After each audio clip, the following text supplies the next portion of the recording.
এটা অতিকৈ গুৰুত্বপূৰ্ণ খবৰ হৈতে ষ্টুডিঅ'ৰ মজিয়াত মই সুদৰ্শন কৌশিক শৰ্মা দা ক্ৰছ কাৰেণ্টৰ প্ৰতিগৰাকী দৰ্শকক নমস্কাৰ জনাইছো আৰু অগ্নিপথ আঁচনি বা অগ্নিপথ যোজনা যি অগ্নিপথ যোজনা বা আঁচনিয়ে 2022 চনৰ পৰাই ভাৰতৰ প্ৰতিটো ক্ষেত্ৰতে ব্যাপক খলকনিৰ সৃষ্টি কৰি আহিছে সেই অগ্নিপথ আঁচনিক লৈ আছে এটা গুৰুত্বপূৰ্ণ আৰু বিশেষ বাতৰি কেইবাটাও গুৰুত্বপূৰ্ণ নতুনত্বক লৈ অগ্নিপথ আঁচনি আহিব পাৰে কেইবাটাও হালহলনি ঘটিব পাৰে অগ্নিপথ আঁচনিত অগ্নিবীৰ সকলৰ প্ৰেক্ষাপটত কেইবাটাও গুৰুত্বপূৰ্ণ সিদ্ধান্ত ল'ব পাৰে কেন্দ্ৰীয় চৰকাৰে ৰাহুল গান্ধীৰ প্ৰভাৱতেই বা বিৰোধী নেতা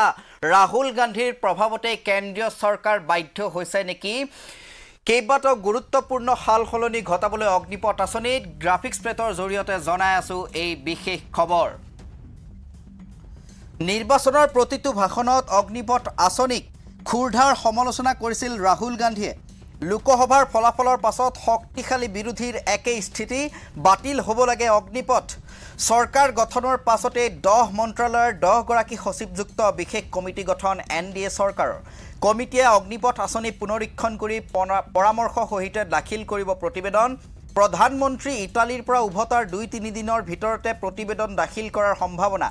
অগ্নিবীৰ হোৱাৰ বয়সৰ সীমা 23 বছৰলৈ বৃদ্ধিৰ সম্ভাৱনা বৰ্তমান কেৱল 17.5 বছৰৰ পৰা 21 বছৰ পৰ্যন্ত এই সীমা আছে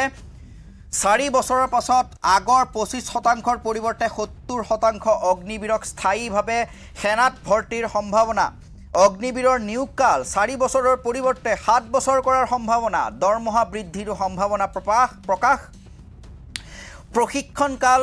24 সপ্তাহৰ পৰা বৃদ্ধি কৰি 35ৰ পৰা 50 সপ্তাহ হোৱাৰ সম্ভাৱনা অগ্নিবীৰসকলক প্ৰাক্তন সৈনিকৰ মৰ্যাদা দিব পাৰে চৰকাৰে অগ্নিবীৰৰ সেৱা সমাপ্তিৰ পাছত নিয়োগ সন্ধানত সহায় কৰাকৈ এক সংস্থা প্ৰতিষ্ঠাৰো সম্ভাৱনা প্ৰতিবেদন দাখিলৰ 100 দিনৰ ভিতৰতে পৰামৰ্শসমূহ কাৰ্যকৰী কৰাৰ সম্ভাৱনা প্ৰকাশ গতিকে এই মুহূৰ্তত জনাই আছো এটা বিশেষ খবৰ অগ্নিবীৰ আৰু অগ্নিপথ আঁচনিক লৈ যি আঁচনিয়ে আসলতে সমগ্ৰ ভাৰতবৰ্ষতে খলকনিৰ সৃষ্টি কৰিছিল সমগ্ৰ যুৱ সমাজ এই আঁচনিক লৈ আসলতে তেওঁলোকৰ ভাল লগা নাছিল এই আঁচনিখনক লৈ তেওঁলোকে বিখোদগাৰ প্ৰকাশ কৰিছিল ৰাজহুৱাকৈ সেই আঁচনিৰ বাবে উত্তৰ ভাৰতৰ বহুতো ৰাজ্যত সৃষ্টি হৈছিল বিজেপিৰ বাবে খহনিয়াৰ আনকি যিসমূহ দলৰ সৈতে বৰ্তমান কেন্দ্ৰত শাসন দখল কৰিছে বা শাসন কৰি আছে বিজেপিয়ে তাৰেও কেইবাটাও দলে এই অগ্নিপথ আঁচনিক লৈ আসলতে আপত্তি দৰ্শাই আহিছে আৰু বিশেষভাৱে ৰাহুল গান্ধীয়ে প্ৰতিটো নিৰ্বাচনী ভাষণতে অগ্নিপথ আঁচনিৰ বিৰোধিতা কৰিছিল অগ্নিপথ আঁচনি বাতিল কৰিব বুলি চৰকাৰত আহিলেই বাতিল কৰিব বুলি বাৰে বাৰে ঘোষণা কৰিছিল আৰু জনতাৰ আশীৰ্বাদত যেতিয়া প্ৰধান বিৰোধী আৰু শক্তিশালী বিৰোধী হিচাপে কংগ্ৰেছ দল প্ৰতিষ্ঠিত হ'ল এই সকলো বিৰোধী দলে একেলগে একে স্থিতিৰে কৈছে যে বাতিল হ'ব লাগে অগ্নিপথ আঁচনি আৰু ৰাহুল গান্ধীয়ে তাৎপৰ্যপূৰ্ণ মন্তব্য কৰিছিল যে আমি বিৰোধীত থাকি হ'লেও এয়া নিশ্চিত কৰিম যাতে অগ্নিপথ আঁচনি বাতিল হয় আৰু তাৰ প্ৰভাৱতে এই অগ্নিপথ আঁচনিৰ সমালোচনা সহ্য কৰিব নোৱাৰি এতিয়া তাত হালহলনি ব্যাপক হালহলনিৰ বাবে উদ্যত হৈছে কেন্দ্ৰীয় চৰকাৰ কি সেই বিশেষ হালহলনিসমূহ সম্ভাৱ্য হালহলনিসমূহ আমি জনাই আছো আপোনালোকক সেই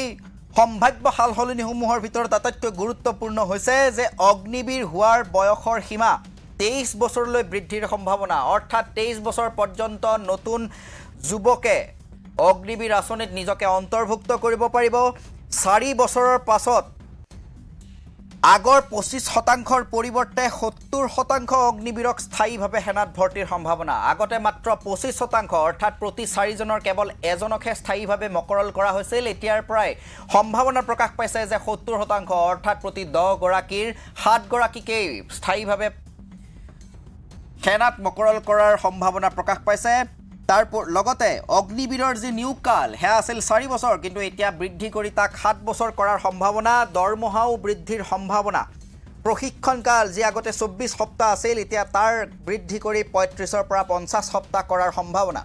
অগ্নিবীৰসকলক প্ৰাক্তন সৈনিকৰ মৰ্যাদা দিব পাৰে চৰকাৰে গতিকে এই সম্ভাৱনাও প্ৰকাশ পাইছে